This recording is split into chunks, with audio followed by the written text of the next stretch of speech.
ತಡೆಯಾಜ್ಞೆಯನ್ನ ತೆರವುಗೊಳಿಸಲಿಕ್ಕೆ ಎಲ್ಲ ಪ್ರಯತ್ನವನ್ನ ಮಾಡಿ ಅಲ್ಲೇ ಮಾಡುವಂತ ಪ್ರಯತ್ನ ಮಾಡ್ತೇವೆ 1 ಎಕರೆ. ಓಕೆ, ನೆಕ್ಸ್ಟ್ 13ನೇದು ಸುಬ್ಬಾರೆಡ್ಡಿ SN. 137ನೇ ಪ್ರಶ್ನೆ ಸನ್ಮಾನ್ಯ ಮುಖ್ಯಮಂತ್ರಿ ಕೇಳಕ್ ಬಯಸ್ತೀನಿ. ಮಾನ್ಯ ಅಧ್ಯಕ್ಷರೇ, ಸರ್ಕಾರದ ಪರವಾಗಿ ಗೌರವಾನ್ವಿತರಿಗೆ ಉತ್ತರ ಒದಗಿಸಿಕೊಟ್ಟಿದ್ದೇವೆ.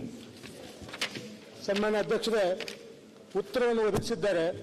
ನಾನು ಸುಮಾರು 12 ವರ್ಷದಿಂದ ಕೇಳ್ತಾ ಇದ್ದೀನಿ. ನನ್ನ 3 ತಾಲೂಕು ಬರುತ್ತೆ, ಅಟ್ಲೀಸ್ಟ್ ಒಂದು ತಾಲೂಕಲ್ಲಾದರೂ ಸುಸಜ್ಜಿತವಾದಂಥ ಕ್ರೀಡಾಂಗಣ ಬೇಕು ಅಂತ. ಈ ಸಲ ರಿಪೇರಿಗೆ 3 ಕೋಟಿ ಲಾಸ್ಟ್ ಟೈಮ್ ಆಡಳಿತ ಅನುಮೋದನೆ ಕೊಟ್ಟಿದ್ದೀರಿ ಅಂತ ಹೇಳ್ತಾರೆ. ದಯವಿಟ್ಟು ಗುಡಿಬಂಡೆ ಅನ್ನೋ ತಾಲೂಕಿನಲ್ಲಿ 6 ಎಕರೆ ಜಮೀನು ಕೊಟ್ಟಿದ್ದೀವಿ, ಅಲ್ಲಿ ಒಳ್ಳೆ ಕ್ರೀಡಾಂಗಣ ಸ್ಥಾಪನೆ ಮಾಡಬೇಕು ಅಂತ ಮಾನ್ಯ ಮುಖ್ಯಮಂತ್ರಿಗಳು ನಾನು ಮನವಿ ಮಾಡ್ತೀನಿ ಸಭಾಧ್ಯಕ್ಷರೇ. ಮಾನ್ಯ ಸಭಾಧ್ಯಕ್ಷರೇ, ಮಾನ್ಯ ಶಾಸಕರಿಗೆ 2 ಕಡೆ ಅವರು ಬೇಡಿಕೆಯನ್ನ ಸಲ್ಲಿಸಿದ್ರು. ಒಂದು ಗುಡಿಬಂಡೆ, ಮತ್ತೊಂದು ಬಾಗೇಪಲ್ಲಿ. ಬಾಗೇಪಲ್ಲಿಯಲ್ಲಿ ತಾಲೂಕು ಕ್ರೀಡಾಂಗಣ ಅಭಿವೃದ್ಧಿ ಮಾಡಲಿಕ್ಕೆ ಮುಂದುವರೆದ ಕಾಮಗಾರಿಗಳಿಗೆ 3 ಕೋಟಿ ರೂಪಾಯಿಯನ್ನ ಮಂಜೂರಾತಿಯನ್ನ ಕೊಟ್ಟಿದೆ ಸರ್ಕಾರ. ಆ 3 ಕೋಟಿ ರೂಪಾಯಿಯಲ್ಲಿ ಅಲ್ಲಿ ಬಾಕಿ ಇರುವಂತಹ ಅಭಿವೃದ್ಧಿ ಕೆಲಸಗಳನ್ನ ಈಗ ಕೈಗೊಳ್ತೇವೆ. ಅದರ ಜೊತೆಗೆ ಮತ್ತೊಂದು ತಾಲೂಕು ಗುಡಿಬಂಡೆಯಲ್ಲೂ ಕೂಡ ತಾಲೂಕು ಕ್ರೀಡಾಂಗಣ ಅಭಿವೃದ್ಧಿ ಮಾಡಬೇಕು ಅಂತ ಮಾನ್ಯ ಸದಸ್ಯರು ಕೇಳಿದ್ದಾರೆ. 6 ಎಕರೆ ಜಾಗವನ್ನ ಕಾಯ್ದಿರಿಸಿದ್ದೇವೆ. ಈ ವರ್ಷದ ಅನುದಾನ, ಬರುವ ವರ್ಷದ ಆಯವ್ಯಯದ ಅನುದಾನದಲ್ಲಿ ಸಾಧ್ಯ ಆದಷ್ಟು ಮಟ್ಟಿಗೆ ಮುಖ್ಯಮಂತ್ರಿಗಳಲ್ಲಿ ಮನವಿ ಮಾಡಿ ಗುಡಿಬಂಡೆಯದ್ದು ತಾಲೂಕು ಕ್ರೀಡಾಂಗಣ ಅಭಿವೃದ್ಧಿಗೆ ಸರ್ಕಾರ ಪ್ರಯತ್ನ ಮಾಡುತ್ತೆ. ಮಾನ್ಯ ಸಭಾಧ್ಯಕ್ಷರೇ, ಸಭಾಧ್ಯಕ್ಷರೇ, ಅಟ್ಲೀಸ್ಟ್ ಲಾಸ್ಟ್ ಇಯರ್ 24-25 3 ಕೋಟಿ ಕೊಟ್ಟಿದ್ದೀನಿ ಸರ್. ಇದುವರೆಗೂ ಅದರಲ್ಲಿ ಆದೇಶ ಪತ್ರ ಯಾವುದೂ ಬಂದಿಲ್ಲ. ಹಾಗೆ ತಾವು ಹೇಳಿದ್ರು ಗುಡಿಬಂಡೆಗೆ, ತಮಗೂ ಗೊತ್ತಿದೆ. ದಯವಿಟ್ಟು ಅದನ್ನು ಬೇಗ ಮಾಡಿಕೊಡ್ಬೇಕು. ಮತ್ತೊಮ್ಮೆ ವಿನಂತಿ. ಇವತ್ತೇ ನಾನು ಅವರಿಗೆ ಕಳಿಸ್ಕೊಡ್ತೇನೆ. 3 ಕೋಟಿ ರೂಪಾಯಿ ಮಂಜೂರಾತಿಯನ್ನ ಕೊಟ್ಟಿದ್ದೇವೆ. ಅದು ಈಗ ಅಂದಾಜು ಪಟ್ಟಿಯನ್ನು ಕೂಡ ತಯಾರು ಮಾಡ್ತಾ ಇದ್ದೇವೆ. ಸದ್ಯದಲ್ಲೇ ಅದನ್ನ ಅನುಷ್ಠಾನನೂ ಮಾಡ್ತೇವೆ.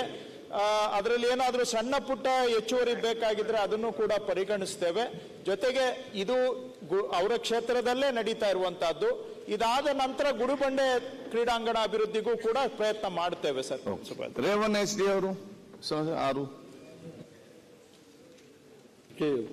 ಗುರುತಿನ ಪ್ರಶ್ನೆಗೆ ಮಾನ್ಯ ಉಪಮುಖ್ಯಮಂತ್ರಿಗಳು. ಅಧ್ಯಕ್ಷ, ಉತ್ತರವನ್ನು ವಹಿಸಲಾಗಿದೆ. ಮಾನ್ಯ ಸಭಾಧ್ಯಕ್ಷರೇ, ನಮ್ಮ ಮತಕ್ಷೇತ್ರದಲ್ಲಿ 9A ಡಿಸ್ಟ್ರಿಬ್ಯೂಟರ್ನಲ್ಲಿ ಸುಮಾರು 450 ಎಕರೆ ಪ್ರದೇಶ, ಅಚ್ಚುಕಟ್ಟು ಪ್ರದೇಶ ಇದೆ. ಅದಕ್ಕೆ 548 ಕ್ಯೂಸೆಕ್ ನೀರು ಬೇಕು ಅಂತೇಳಿ ಅವರೇ ಇಲಾಖೆಯವರು ಹೇಳಿದ್ದಾರೆ. ಇವತ್ತಿನವರೆಗೆ ಸರಿಯಾದ ರೀತಿ ನೀರು ಹೋಗ್ತಾ ಇಲ್ಲ. ಸುಮಾರು 6-7 ಕಿಲೋಮೀಟ್ರ್ ಇದೆ 9A ಡಿಸ್ಟ್ರಿಬ್ಯೂಟರ್ ಅಂತ. 4.25 ಕೋಟಿ ಅಂದಾಜು ತಯಾರು ಮಾಡಿ ಈಗಾಗಲೇ ನೀರಾವರಿ ಇಲಾಖೆ ಕಳಿಸ್ಕೊಟ್ಟು, ಹಣಕಾಸು ಇಲಾಖೆಯೂ ನಿಮ್ಮ ಅನುದಾನದಲ್ಲೇ ಮಾಡ್ಕೊಳ್ಳಿ ಅಂತ ಹೇಳಿ ಕಳಿಸ್ಕೊಟ್ಟಿದ್ದಾರೆ. ಅದನ್ನು ಕೂಡಲೇ ಮಾಡಿ ಅಂತ ಉಪಮುಖ್ಯಮಂತ್ರಿಗಳು ಮನವಿ ಮಾಡ್ತಾರೆ. ಅಧ್ಯಕ್ಷ, ರೇವಣ್ಣವರು ಅವರ ಕ್ಷೇತ್ರದ ಭಾಳ ವರ್ಷ ಆಗಿದೆ, 25-30 ವರ್ಷ ಆಗಿದೆ ಇದಕ್ಕೆ ಇದೆಲ್ಲ ಆಗಿ. ಇನ್ನು ನಿರ್ಮಿಸಲಾಗಿತ್ತು. ಸುಮಾರು 4.25 ಕಿಲೋಮೀಟರ್ ಅಷ್ಟು ನಾಲೆ ತನ್ನ ಆಕಾರನೇ ಕಳ್ಕೊಂಡಿದೆ. ಅದನ್ನು ಸೇರಿಸಬೇಕು ಅಂತ ಹೇಳ್ತಾ ಇದ್ದಾರೆ. ಖಂಡಿತ ಇದನ್ನು ನೆಕ್ಸ್ಟ್ ಇದರಲ್ಲಿ ಏನಾದ್ರು ಮಾಡಿ ಅದನ್ನು ಸೇರಿಸುವಂಥ ಕೆಲಸವನ್ನು ಮಾಡ್ತೀವಿ. ಈಗ SN ನಾರಾಯಣ ಸ್ವಾಮಿ ಅವರು. ಮಾನ್ಯ ಸಭಾಧ್ಯಕ್ಷರೇ, ಪ್ರಶ್ನೆ ಸಂಖ್ಯೆ 10 ಗೌರವಾನ್ವಿತ ಮಾನ್ಯ ಸಣ್ಣ ನೀರಾವರಿ ವಿಜ್ಞಾನ ಮತ್ತು ತಂತ್ರಜ್ಞಾನ ಕೇಳ ಬಯಸ್ತೇನೆ. ಉತ್ತರ ಒದಗಿಸಲಾಗಿದೆ. ಸಾಮಾನ್ಯ ಸಭಾಧ್ಯಕ್ಷರೇ, ಉತ್ತರ ಒದಗಿಸಿದ್ದಾರೆ. ಅಧ್ಯಕ್ಷ, ಏನಾಗಿದೆ ಇಲ್ಲಿ ನನ್ನ ತಾಲೂಕಿನಲ್ಲಿ ಕಳೆದ 3 ವರ್ಷಗಳಲ್ಲಿ ನಾನು ಕೊಟ್ಟಿದ್ದ ಅನುದಾನ 786 ಲಕ್ಷ, ಅಂದ್ರೆ 7 ಕೋಟಿ ಅಧ್ಯಕ್ಷರೇ. ಇದರಲ್ಲಿ ಇದುವರೆಗೂ ಖರ್ಚು ಮಾಡಿರ್ತಕ್ಕಂಥದ್ದು ಕೇವಲ 3,03,55,00,000 ಮಾತ್ರ ಅಧ್ಯಕ್ಷರೇ. ಅಧ್ಯಕ್ಷರೇ, ಇದರ ಉತ್ತರ ಕೊಟ್ಟಾಗ ನಮ್ಮಲ್ಲಿ 100 ಕೆರೆಗಳಿದ್ದಾವೆ. ಆ ಕೆರೆಗಳು ಕೊಟ್ಟ ಅನುದಾನ ಕೇವಲ ಖರ್ಚು ಮಾಡಿರ್ತಕ್ಕಂಥದ್ದು ಕೇವಲ 3,55,00,000 ಅಧ್ಯಕ್ಷರೇ. ನಾನು ಸಚಿವರು ಮನವಿ ಮಾಡ್ತೇನೆ, ನೋಡಿ 21ರಿಂದ 23 ತನಕ ನೀವು ಹಣ ಮಂಜೂರಿನೇ ಮಾಡಿಲ್ಲ, ಆದೇಶ ಕೊಟ್ಟಿದ್ದೀರಿ. 23-26 ಸಾಲಿಗೆ ವೆಚ್ಚ ಮಾಡಿರ್ತಕ್ಕಂಥ 0. ಅಧ್ಯಕ್ಷೆ, ನಾನು ಮನವಿ ಮಾಡ್ತೇನೆ, ದಯಮಾಡಿ ನಮ್ಮ ತಾಲೂಕು ಕೇವಲ ಕೆರೆಗಳ ಮೇಲೆ ಆಧಾರವಾಗಿರ್ತಕ್ಕಂಥದ್ದು. ನಮ್ಮಲ್ಲಿ ಯಾವುದೇ ನದಿ ಹೊಳೆ ಯಾವುದು ಇಲ್ಲ ಅಧ್ಯಕ್ಷೆ. ಹಾಗಾಗಿ ಏನು ಬಾಕಿ ಅನುದಾನ ಇದೆ ಅದನ್ನು ಬಿಡುಗಡೆ ಮಾಡಬೇಕು ಅಂತೇಳಿ ಸಚಿವರನ್ನು ಮನವಿ ಮಾಡ್ತೀವಿ ಅಧ್ಯಕ್ಷರೇ. ಅಧ್ಯಕ್ಷರೇ, ಎರಡನೇ ಉತ್ತರ ಕೊಟ್ಟಿದ್ದಾರೆ. KC ವ್ಯಾಲಿ ಎರಡನೇ ಅಂತ ಅಧ್ಯಕ್ಷರೇ. ಅಧ್ಯಕ್ಷರೇ, KC ವ್ಯಾಲಿ ಹಿಂದೆ ಸಾಮಾನ್ಯ ಮುಖ್ಯಮಂತ್ರಿಗಳಾಗಿರ್ತಕ್ಕಂಥ ಸಿದ್ದರಾಮಯ್ಯ ಸಾಹೇಬರು 14ನೇ ಸಾಲಿನಲ್ಲಿ ಸುಮಾರು 1400 ಕೋಟಿ ರೂಪಾಯಿಗಳಿಗೆ KC ವ್ಯಾಲಿ ಯೋಜನೆಯನ್ನು ಕೊಟ್ಟರು.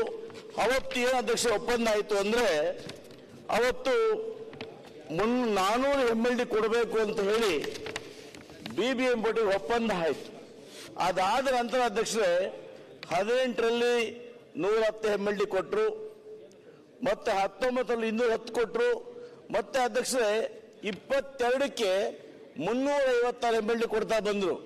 ಅಧ್ಯಕ್ಷ ಏನಾಗಿದೆ, ಮೊದಲನೇ ಹಂತ ಅಷ್ಟು ನೀರು ಕೊಟ್ಟಾಗ ನಮ್ಮ ಜಿಲ್ಲೆ ಏನು ಬರಗಾಲ ಇತ್ತು, ಕನಿಷ್ಠ ಪಕ್ಷ ಕೆರೆಗಳು ತುಂಬಿ ಅಂತರ್ಜಲ ಅಭಿವೃದ್ಧಿ ಆಗಿತ್ತು ಅಧ್ಯಕ್ಷರೇ.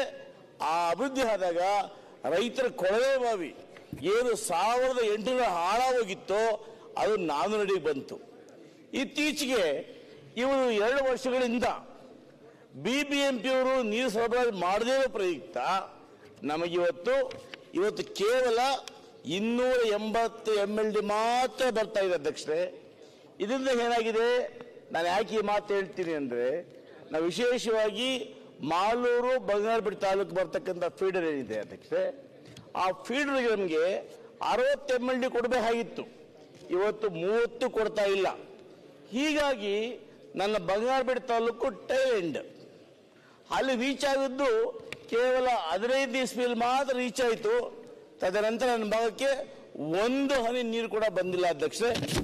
ಯಾಕಂದ್ರೆ ಗ್ರಾವಿಟಿಯೇ ಬರಬೇಕು. ಇಲ್ಲಿ ಏನು ನರಸಾಪುರ ಪಂಪಿಂಗ್ ಸ್ಟೇಷನಿಂದ ಆಮೇಲೆ ದೊಡ್ಡಶಿವರ ಕೆರೆವರೆಗೂ ಕೂಡ ಪಂಪಿಂಗ್ ಅಲ್ಲಿ ಬಂದು ಅಲ್ಲಿಂದ ಮತ್ತೆ ಮಾರ್ಗೊಂಡೆ ಡ್ಯಾಮ್ ಹತ್ರ ಬಿಡ್ತಾರೆ ಅಧ್ಯಕ್ಷರೇ. ಅಲ್ಲಿಂದ ಗ್ರಾವಿಟಿಯಲ್ಲೇ ಬರಬೇಕು. ಗ್ರಾವಿಟಿಯಲ್ಲಿ ಬರಬೇಕಾದ್ರೆ ಕೋಲಾರ ತಾಲೂಕು, ಮಾಲೂರು, ಕೋಲಾರ, ನಂತರ ಬಂಗಾರಪೇಟೆ, ನನ್ನ ಭಾಗದ ಹಂಚಾಳ ಅಂತ ಮೊದಲನೇ ವಿಲೇಜು. ಅಲ್ಲಿ ಇವತ್ತು ನೀರು ಬಂದು 4 ವರ್ಷ ಆಗಿದೆ ಅಧ್ಯಕ್ಷರೇ. ಇವತ್ತು KC ವ್ಯಾಲಿ ಸಿದ್ದರಾಮಯ್ಯನವರು ಕೋಲಾರ ಜಿಲ್ಲೆ ಕೊಡಬೇಕು ಅಂತ ಮಾಡೋ ಉದ್ದೇಶ ಇವತ್ತು ಸಂಪೂರ್ಣವಾಗಿ ಈಡೇರಿಲ್ಲ. ರೈತರಿಗೆ ಇವತ್ತು ನಮ್ಮಲ್ಲಿ ನೀರಿಲ್ಲದೆ ನನ್ನ ಭಾಗದಲ್ಲಿ ವಿಶೇಷವಾಗಿ ತೊಂದರೆ ಆಗಿದೆ ಅಧ್ಯಕ್ಷರೇ. ಹಾಗಾಗಿ ಏನು ಮೊದಲನೇ ಹಂತ KC ವ್ಯಾಲಿ ಇತ್ತಲ್ಲ, ಅದನ್ನು ಇವತ್ತು ಏನು ನಮಗೆ 380 MLD ಕೊಡ್ತಾ ಇದ್ರು, ಅಷ್ಟಕ್ಕೆ ಇವತ್ತು ಅಷ್ಟೇ MLD ಕೊಡಲಿಕ್ಕೆ ಸಚಿವರು ಪ್ರಾಮಾಣಿಕವಾಗಿ ಪ್ರಯತ್ನ ಮಾಡಬೇಕು ಅಂತ ಒತ್ತಾಯವನ್ನು ಮಾಡ್ತೇನೆ ಅಧ್ಯಕ್ಷರೇ. ಅಧ್ಯಕ್ಷ, ಎರಡನೇದಾಗಿ ಎರಡನೇ ಹಂತ, ಈ ಎರಡನೇ ಹಂತ ಏನಾಗಿದೆ ಅಧ್ಯಕ್ಷರೇ, ಎರಡನೇ ಹಂತ ಕೋಲಾರ ಕೆರೆಯಿಂದ ನಮ್ಮ ಭಾಗದ ಕೆಲವು ಭಾಗಗಳಿಗೆ ಈ ಪೈಪ್ ಲೈನ್ ಮುಖಾಂತರ ಮಾಡಿದ ಯೋಜನೆಗೆ 455 ಕೋಟಿ ರೂಪಾಯಿಗಳಿಗೆ ಹಿಂದಿನ ಸರ್ಕಾರದಲ್ಲಿ ಯೋಜನೆ ಅನುಮೋದನೆ ಇದೆ ಅಧ್ಯಕ್ಷರೇ. ಇವತ್ತು ಕಾಮಗಾರಿ ಪ್ರಾರಂಭವಾಗಿದೆ. ಕಾಮಗಾರಿ 2024ಕ್ಕೆ ಮುಗಿಸಬೇಕಾಗಿತ್ತು, ಆದರೆ ಇದುವರೆಗೂ ಕಾಮಗಾರಿ ಮುಗಿದಿಲ್ಲ. ಕಾರಣ ಏನಪ್ಪಾ ಅಂದ್ರೆ, ಒಟ್ಟು 455 ಕೋಟಿಗಳಲ್ಲಿ ಇದುವರೆಗೂ ಬಿಡುಗಡೆ ಆಗಿರ್ತಕ್ಕಂಥದ್ದು ಕೇವಲ 149 ಕೋಟಿ ಮಾತ್ರ ಅಧ್ಯಕ್ಷರೇ. ನಾವು ಕಾಂಟ್ರಾಕ್ಟರ್ನ ಕೇಳಿದ್ವಿ, ಯಾಕೆ ಕೆಲಸ ಮಾಡ್ತಾ ಇಲ್ಲ ತಾವು ಅಂತ. ಅಧ್ಯಕ್ಷ, ಕಾಂಟ್ರಾಕ್ಟರ್ಗೆ ಇವತ್ತು 120 ಕೋಟಿ ಬಾಕಿ ಇದೆ ಅಧ್ಯಕ್ಷರೇ. ಈಗ ಪ್ರಶ್ನೆ ಕೇಳಿ, ನಾನು ಎಷ್ಟೇ ಯೋಚನೆ ಮಾಡ್ತೀನಿ, ಆ 120 ಕೋಟಿ ಬಿಡುಗಡೆ ಮಾಡಿದ್ರೆ ಕನಿಷ್ಠ ಪಕ್ಷ ಎರಡನೇ ಹಂತ ಕಾಮಗಾರಿ ಮುಗಿದ್ರೆ ನನ್ನ ಬಂಗಾರಪೇಟೆ ತಾಲೂಕಲ್ಲಿ ಸ್ವಲ್ಪ ಕೆರೆಗಳಿಗೆ ನೀರು ಬರುವಂತ ಭಾಗ್ಯ ಸಿಗ್ತದೆ. ನಮ್ಮ ಬಂಗಾರಪೇಟೆ ನೋಡಿ ಸಚಿವರು, ನಿಮ್ಮ ಬಂಗಾರಪೇಟೆ ಅಲ್ಲ, ನಮ್ಮ ಬೆಳ್ಳಿಯಪೇಟೆ ಉಂಟಲ್ಲ, ಅದನ್ನು ಸ್ವಲ್ಪ ನೋಡ್ಬೇಕಲ್ಲ. ಆಯ್ತು, ಈಗ ಕಂಟಿನ್ಯೂ ಮಾಡಿ. ಪ್ರಶ್ನೆ ಕೇಳಿ ಡೈರೆಕ್ಟ್. ದಯಮಾಡಿ ಅಧ್ಯಕ್ಷರೇ, ಸಚಿವರು ಬಹಳ ಒಳ್ಳೆಯವರಿದ್ದಾರೆ ನಮಗೆ. ಯಾಕೆಂದ್ರೆ ಕೋಲಾರ ಜಿಲ್ಲೆಗೆ ಯಾವುದು ಕೆರೆಗಳಿಲ್ಲ ಅಧ್ಯಕ್ಷ. ಪ್ರಶ್ನೆ ನದಿ, ಹೊಳೆ, ಮಂಗಳೂರು ಸಮುದ್ರ ಯಾವುದೂ ಇಲ್ಲ, ಎಲ್ಲ ನೀವೇ ಇಟ್ಕೊಂಡ್ಬಿಟ್ಟಿದ್ದೀರಿ. ಆಯ್ತು, ಪ್ರಶ್ನೆ ಕೇಳಿ ಸಬ್ಜೆಕ್ಟ್. ಹಾಗಾಗಿ ಸಚಿವರು ಮನವಿ ಮಾಡ್ತೇನೆ, ಎರಡನೇ ಹಂತ ಕಾಮಗಾರಿ ಪೂರೈಸಲಿಕ್ಕೆ ಏನು ಅನುದಾನ ಅಗತ್ಯ ಇದೆಯೋ, ಏನು ಬಾಕಿ ಇದೆಯೋ ಆ 120 ಕೋಟಿಗಳನ್ನು ಬಿಡುಗಡೆ ಮಾಡಿ ಸಂಪೂರ್ಣವಾಗಿ ಆ ಯೋಜನೆಯನ್ನು ಪೂರ್ಣಗೊಳಿಸಿ ಇವತ್ತು ನಮ್ಮ ಕೋಲಾರ ಜಿಲ್ಲೆಯ ತಾಲೂಕುಗಳಿಗೆ ಎರಡನೇ ಕಾಮಗಾರಿಯನ್ನು ಮುಗಿಸ್ಕೊಡ್ಬೇಕು ಅಂತೇಳಿ ಸನ್ಮಾನ್ಯ ಸಚಿವರಲ್ಲಿ ಮನವಿ ಮಾಡ್ತೀನಿ. ಸನ್ಮಾನ್ಯ ಸಭಾಧ್ಯಕ್ಷರೇ. ಓಕೆ. ಸಾಮಾನ್ಯ ಅಧ್ಯಕ್ಷರೇ, ಈಗಾಗಲೇ ಅವರು ಕೇಳಿರ್ತಕ್ಕಂಥ ಪ್ರಶ್ನೆ ವಿವರವಾದಂಥ ಮಾತನ್ನು ಸಹಿತ ಅವರು ಹೇಳಿದ್ದಾರೆ. 786 ಲಕ್ಷ ಮಂಜೂರಾಗಿದ್ದು 355 ಲಕ್ಷ ಖರ್ಚಾಗಿರ್ತಕ್ಕಂಥದ್ದು. ಇದರಲ್ಲಿ 26 ಕಾಮಗಾರಿಗಳ ಪೈಕಿ 24 ಕಾಮಗಾರಿಗಳು ಕಂಪ್ಲೀಟ್ ಮಾಡಿದ್ವಿ. 2 ಕಾಮಗಾರಿಗಳು ಚೇಂಜ್ ಆಫ್ ವರ್ಕ್ ಕೇಳಿದರೆ ಅದನ್ನು ಸಹಿತ ಅವ್ರಿಗೆ ಅನುಮೋದನೆ ಮಾಡಿಕೊಟ್ಟಿವಿ. ಸೊ ಅದು ಸಹಿತ ಅನುಭವದಲ್ಲಿ ಅವರಿಗೆ ವಿವರವಾದ ಕೊಟ್ಟಿವಿ. ಒಟ್ಟಾರೆ ಅವ್ರಿಗೆ ಕೆರೆಗಳಿರ್ತಕ್ಕಂಥ 7 ಸಣ್ಣ ಕೆರೆಗಳು, ಸಣ್ಣ ನೀರಾವರಿ ಕೆರೆಗಳು ಅವರ ಕ್ಷೇತ್ರದಲ್ಲಿ ಬರ್ತವೆ. ಮತ್ತು KC ವ್ಯಾಲಿ ಬಗ್ಗೆ ಅತಿ ಮುಖ್ಯವಾಗಿ ಅವ್ರು ಮಾತಾಡಿದೆ, 2ನೇ ಹಂತದ ಬಗ್ಗೆ. ಇದರಲ್ಲಿ ಒಟ್ಟು 9 ಜಾಕ್ವೆಲ್ ನಿರ್ಮಾಣ ಆಗಬೇಕಾಗಿದೆ. ಓಕೆ. ಇದು 30 ತಿಂಗಳಲ್ಲಿ ಅವರಿಗೆ ಟರ್ನ್ಕಿ ಬೇಸ್ ಮೇಲೆ ಕಾಂಟ್ರಾಕ್ಟ್ ಕೊಟ್ಟಿರ್ತಕ್ಕಂಥದ್ದು 13/5/22 ಪ್ರಾರಂಭ ಆಗಿ 15 ನವೆಂಬರ್ 24 ಮುಗಿಬೇಕಾಗಿತ್ತು. ಆದರೆ 3 ಜಾಕ್ವೆಲ್ ಈಗಾಗಲೇ ಕಂಪ್ಲೀಟ್ ಆಗಿದೆ ಸರ್. ಇನ್ನೊಂದು 3 ಈ ಮಾರ್ಚ್ ಒಳಗಾಗಿ 31 ಒಳಗಾಗಿ ಕಂಪ್ಲೀಟ್ ಮಾಡ್ತಾ ಇದ್ದಾರೆ. ಇದರಲ್ಲಿ ಬೇತಮಂಗಲ ಹತ್ರ ಸ್ವಲ್ಪ ತೊಂದರೆ ಆಗಿ ಅಲ್ಲಿರ್ತಕ್ಕಂಥ ಆ ಕ್ಷೇತ್ರ ಈ ಕ್ಷೇತ್ರದಲ್ಲಿ ಈ ಕಡೆ ಮಾಡಬಾರ್ದು ಅಂತೇಳಿ ಸ್ವಲ್ಪ ಸಮಯ ಆಗಿದೆ. ಈಗ ಸೆಟ್ಲ್ ಆಗಿದೆ. ಅಲ್ಲಿ ಸಹಿತ ಈಗ ಪ್ರಾರಂಭ ಮಾಡಿ ಒಟ್ಟಾರೆ ಸೆಪ್ಟೆಂಬರ್ಗೆ 2025ಗೆ 9 ಜಾಕ್ವೆಲ್ ಕಂಪ್ಲೀಟ್ ಮಾಡಿ ಈಗಾಗಲೇ 1ನೇ ಹಂತದಲ್ಲಿ 32 ಕೆರೆಗಳಿಗೆ ನೀರು ಪ್ರಾರಂಭ ಮಾಡ್ಯಾರ. ಇನ್ನು 242 ಕೆರೆಗಳಿಗೆ ಸಹಿತ ಮಾಡಿ ಒಟ್ಟು 277 ಕೆರೆಗಳಿಗೆ ಸೆಪ್ಟೆಂಬರ್ ಕೊನೆ ಒಳಗಾಗಿ ಅವರಿಗೆ ನೀರು ಒದಗಿಸ್ತಕ್ಕಂಥ ಒಂದು ಪ್ರಯತ್ನ ಮಾಡ್ತೀವಿ. ಮತ್ತು ಉಳಿದಂಥದ್ದು BWS ಬಂದಿರತಕ್ಕಂಥ ತಾವೇ ಹೇಳ್ಬಿಟ್ರಿ MLD ಎಷ್ಟು ಬರ್ತಾ ಇದೆ, ಏನು ಬರ್ತಾ ಇದೆ ಅಂತೇಳಿ. ಅದ್ರ ಪ್ರಕಾರ ಏನು ಪ್ರೊಪೋರ್ಷನಲ್ ಆಗಿ ಬರ್ತದೆ ಮೈನ್ ಇರಿಗೇಷನ್ ಡಿಪಾರ್ಟ್ಮೆಂಟ್ ಪ್ರೊಪೋರ್ಷನಲ್ ಆಗಿ ನಾವು STPಗಳ ಮುಖಾಂತರ ಅವ್ರಿಗೆ ನೀರು ಒದಗಿಸ್ತಾ ಇದ್ದೀವಿ ಸರ್. ಪುಟ್ಟರಂಗ ಶೆಟ್ಟಿ ನನ್ನ ಪ್ರಶ್ನೆ ಅದೆಲ್ಲ. BBMP ಏನಾಗ್ತಾ ಇತ್ತು, ಮೊದಲು ಅವರು ನೀರು ಕೊಡ್ತಾ ಇದ್ರು, ಇತ್ತೀಚೆಗೆ ಆ ನೀರನ್ನು ಬೇಗ ಡೈವರ್ಟ್ ಮಾಡಿದ್ದಾರೆ. ಅದನ್ನ ಸನ್ಮಾನ್ಯ ಮಂತ್ರಿಗಳು ಅವರು ಸಭೆ ಕರೆದ ಅಧಿಕಾರಿಗಳನ್ನ ಹಿಂದೆ ಏನು ನಮ್ಮ ಆ ಬೆಳ್ಳಂದೂರು ಇದರಲ್ಲಿ ಕೋರಮ ಚಲಗಟ್ಟೆಯಲ್ಲಿ ಬೆಳ್ಳಂದೂರಲ್ಲಿ ಏನು 90 MLD ಬರ್ತಾ ಇತ್ತು ಮತ್ತು ಕೋರಮಂಗಲದಲ್ಲಿ 218, 60, 30 ಬರ್ತಾ ಇತ್ತು. ಅಷ್ಟನ್ನ ಅವ್ರೇನು ಒಪ್ಪಂದ ಆಗಿತ್ತು, ನಮಗೆ ಸರ್ಕಾರಕ್ಕೆ ಏನು ಒಪ್ಪಂದ ಆಗಿತ್ತೋ ಆ ಒಪ್ಪಂದ ರೀತಿಯಲ್ಲಿ ಕೊಡ್ಲಿಕ್ಕೆ ಸನ್ಮಾನ್ಯ ಸಚಿವರವರಿಗೆ ನಿರ್ದೇಶನ ಕೊಡಬೇಕು. ಅದಕ್ಕೆ ಆ ಸಚಿವರೊಟ್ಟಿಗೆ ನಾವು ಎರಡೂ ಜಿಲ್ಲೆಯ ಎಲ್ಲಾ ಶಾಸಕರು ಒಟ್ಟಿಗೆ ಇರ್ತೇವೆ. ಅವರ ಪ್ರಯತ್ನವನ್ನು ಮಾಡಬೇಕು. ಜೊತೆಗೆ ಮೊದಲನೇ ಹಂತದಲ್ಲಿ ಏನ್ ನೀರು ಬರ್ತಾ ಇಲ್ವಲ್ಲ, ಆ ನೀರು ಉಳಿಸಲಿಕ್ಕೆ ಪ್ರಯತ್ನ ಮಾಡಬೇಕು.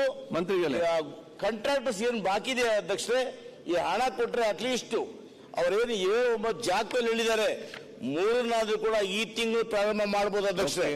ಒಂದು ಮೀಟಿಂಗ್ ಮಾಡಿ ಒಂದು ದಯಮಾಡಿ ಅಧ್ಯಕ್ಷರೇ. ಸಭಾ ಅಧ್ಯಕ್ಷರೇ, ಈಗಾಗಲೇ ಅವ್ರು ಹೇಳಿದಂತೆ ನಾವು 2 ತಿಂಗಳಿಗೆ ಒಂದ್ಸಲ ಮೀಟಿಂಗ್ BWS ಹತ್ರ ಮಾತನಾಡ್ತಾ ಇರ್ತೀವಿ. ಅವ್ರಿಗಿರ್ತಕ್ಕಂಥ ತೊಂದರೆಗಳು, STP ಪ್ರಾಬ್ಲಮ್ಸು, ಫ್ಲೋ ಕಡಿಮೆ ಬರ್ತಕ್ಕಂಥ ಹೇಳ್ತಾ ಇದ್ದಾರೆ. ಪ್ರೊಪೋರ್ಷನೇಟ್ ಆಗಿ ನಾವು ಅದನ್ನು ಇನ್ಕ್ರೀಸ್ ಮಾಡಲಿಕ್ಕೆ ಈಗಾಗಲೇ ಸಂಬಂಧಪಟ್ಟಿರ್ತಕ್ಕಂಥ ಸಚಿವರ ಜೊತೆಯಲ್ಲಿ ಸಹಿತ ಮಾತನಾಡಿದ್ವಿ. ಆದಷ್ಟು ಅದನ್ನು ಸರಿಪಡಿಸ್ತಕ್ಕಂಥ ಪ್ರಯತ್ನ ಮಾಡ್ತೀವಿ. ಆ ಕಾಂಟ್ರಾಕ್ಟರ್ ವಿಷಯ ಹೇಳ್ತಾ ಇದ್ದಾರೆ, ಅದು ಅನುದಾನ ಲಭ್ಯತೆ ಆದ ಮೇಲೆ ಅವ್ರಿಗೆ ಪ್ರಯಾರಿಟಿ ಮೇಲೆ ಕೊಡ್ತಾರೆ. ಪುಟ್ಟರಂಗ ಶೆಟ್ಟಿ ನಂದಿಗೌಡರು ಮತ್ತೆ. ಸನ್ಮಾನ್ಯ ಸಭಾಧ್ಯಕ್ಷರೇ, ಚುಕ್ಕೆ ಗುರುತಿನ ಪ್ರಶ್ನೆ 85ಕ್ಕೆ ಮಾನ್ಯ ಜಲಸಂಪನ್ಮೂಲ ಹಾಗೂ ಮುಖ್ಯಮಂತ್ರಿಗಳಲ್ಲಿ ಉತ್ತರವನ್ನು ತಮ್ಮ ಮುಖಾಂತರ ಕೇಳಬಯಸ್ತೀನಿ. ಅಧ್ಯಕ್ಷ, ಉತ್ತರವನ್ನು ಒದಗಿಸಲಾಗಿದೆ.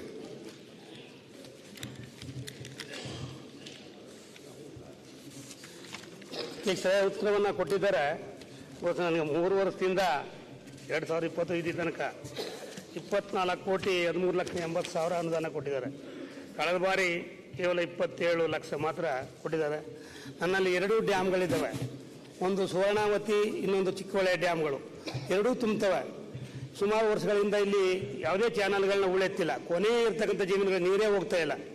ದಯಮಾಡಿ ಮಾನ್ಯ ಮಂತ್ರಿಗಳು ಹೆಚ್ಚಿನ ಅನುದಾನ ಕೊಟ್ಟು ಈ ಎಲ್ಲ ಉಳನ್ನು ಎತ್ತಿ ಒಳಿತ ಜಮೀನುಗಳಿಗೆ ನೀರನ್ನು ಕೊಡುವಂಥ ವ್ಯವಸ್ಥೆ ಅಂತ ಮಾಡಿಕೊಡ್ಬೇಕು ಅಂತ ನಾನು ಪ್ರಾರ್ಥನೆ ಮಾಡ್ಕೊಳ್ತೇನೆ.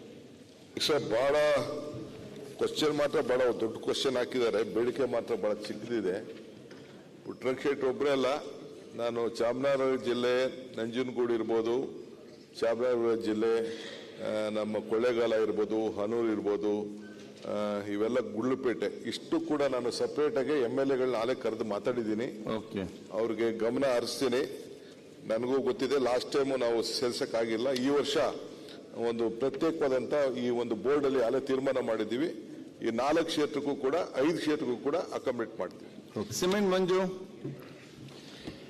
ಸಭಾಧ್ಯಕ್ಷೆ, ಚುಕ್ಕಿ ಗುರುತಿನ ಸಂಖ್ಯೆ 60 ಮಾನ್ಯ ಸಣ್ಣ ನೀರಾವರಿ ಸಚಿವರ ಹತ್ರ ಕೇಳಲಿಕ್ಕೆ ಬಯಸ್ತೀನಿ ಸಭಾಧ್ಯಕ್ಷೆ. ಒದಗಿಸಲಾಗಿದೆ.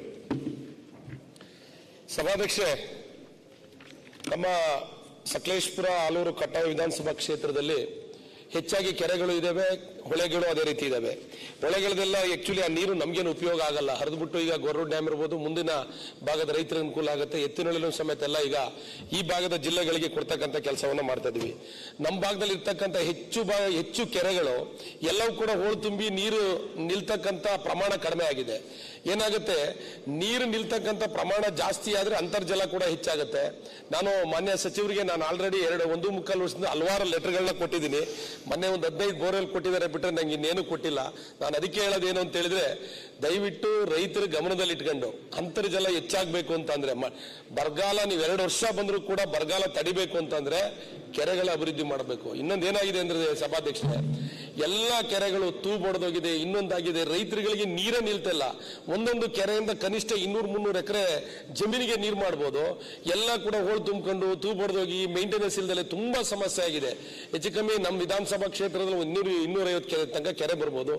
ದಯವಿಟ್ಟು ಸರ್ಕಾರ ಎತ್ತೆಚ್ಕೊಂಡು ಕೆರೆಗಳನ್ನ ಅಭಿವೃದ್ಧಿ ಮಾಡಿ ಹೋಳೆತ್ತಿ ಆ ಕೆರೆಯಲ್ಲಿ ನೀರು ನಿಲ್ಲಿಸ್ತಕ್ಕಂಥ ಕೆಲಸವನ್ನ ಮಾಡಿದ್ರೆ ತುಂಬಾ ಅನುಕೂಲ ಆಗುತ್ತೆ ಅಂತ ಈ ಸಂದರ್ಭದಲ್ಲಿ ಹೇಳ್ತೀನಿ. ಎಲ್ಲಕ್ಕಿಂತ ಮುಖ್ಯವಾಗಿ ಸಕಲೇಶಪುರ ಭಾಗದಲ್ಲಿ ಹೆಚ್ಚು ಮಳೆ ಬರುತ್ತೆ, ಹೋಳೆತ್ತಿರ ಅಟ್ಲೀಸ್ಟ್ ನೀರು ನಿತ್ತರೆ ರೈತರಿಗೆ ತುಂಬಾ ಅನುಕೂಲ ಆಗುತ್ತೆ. ಕಾಫಿ ತೋಟಗಳು ಮತ್ತೆ ಈ ಮೆಣಸುಗಳು ನೋಡಿ, ಈಗ ಆಲ್ರೆಡಿ ಮಳೆ ಬಂದಿಲ್ಲ, ಈಗ ಆಲ್ರೆಡಿ ಎಲ್ಲ ಕಡೆ ನೀರು ಹೊಡೆಯಕ್ಕೆ ಶುರು ಮಾಡಿದ್ದಾರೆ. ಹೊಳೆಯಲ್ಲಿ ನೀರು ಮೋಟರ್ ಹಾಕಕ್ಕೆ ಹೋದ್ರೆ ಅಬ್ಜೆಕ್ಷನ್ ಮಾಡ್ತಾರೆ, ಕುಡಿಯಕ್ಕೆ ನೀರಿಗೆ ಸಮಸ್ಯೆ ಅಂತೇಳಿ. ಕೆರೆಗಳಲ್ಲಿ ಹೊಡೆಯೋಣ ಅಂತ ಹೇಳಿದ್ರೆ ನೀರು ನಿಲ್ತಲ್ಲ. ಈ ನಿಟ್ಟಿನಲ್ಲಿ ಮಾನ್ಯ ಸರ್ಕಾರ ಗಮನಕ್ಕೆ ತಗೊಂಡು ನಮ್ಮ ಭಾಗದಲ್ಲಿ ಇರ್ತಕ್ಕಂಥ ಎಲ್ಲ ಭಾಗದಲ್ಲಿ ಮಾಡಿದ್ರು ಇನ್ನೂ ತುಂಬಾ ಸಂತೋಷ. ಕೆರೆಗಳನ್ನ ಅಭಿವೃದ್ಧಿ ಮಾಡಿದ್ರೆ ರೈತರು ಬಹಳ ಬಂಗಾರ ಆಗುತ್ತೆ, ಎಲ್ಲ ಬೆಳೆಗಾರರಿಗೂ ಅನುಕೂಲ ಆಗುತ್ತೆ ಅಂತ ಈ ಸಂದರ್ಭದಲ್ಲಿ ಹೇಳ್ತಾ, ಎಲ್ಲ ಕೆರೆಗಳನ್ನು ಕೂಡ ಹೋಳೆತ್ತಿ ದುರಸ್ತಿ ಮಾಡಿ ತೂಪುಗಳನ್ನ ಸರಿ ಮಾಡಿ ಚಾನಲ್ಗಳನ್ನ ಸರಿ ಮಾಡಿಕೊಟ್ರೆ ಎಲ್ಲ ರೈತರು ಅನುಕೂಲ ಆಗುತ್ತೆ ಅಂತ ಹೇಳಿ ಈ ಸಂದರ್ಭದಲ್ಲಿ ಮಾನ್ಯ ಸಚಿವರಿಗೆ ಗಮನ ಸೆಳೆಯಕ್ಕೆ ಇಷ್ಟಪಡ್ತೇನೆ. ಸನ್ಮಾನ್ಯ ಅಧ್ಯಕ್ಷರೇ, ಈಗಾಗಲೇ ಅವರು ಕೇಳಿರ್ತಕ್ಕಂಥ ಎಲ್ಲ ಪೂರ್ತಿ ವಿವರ ನಾವು ಅನುಬಂಧದಲ್ಲಿ ಕೊಟ್ಟಿದ್ದೀವಿ.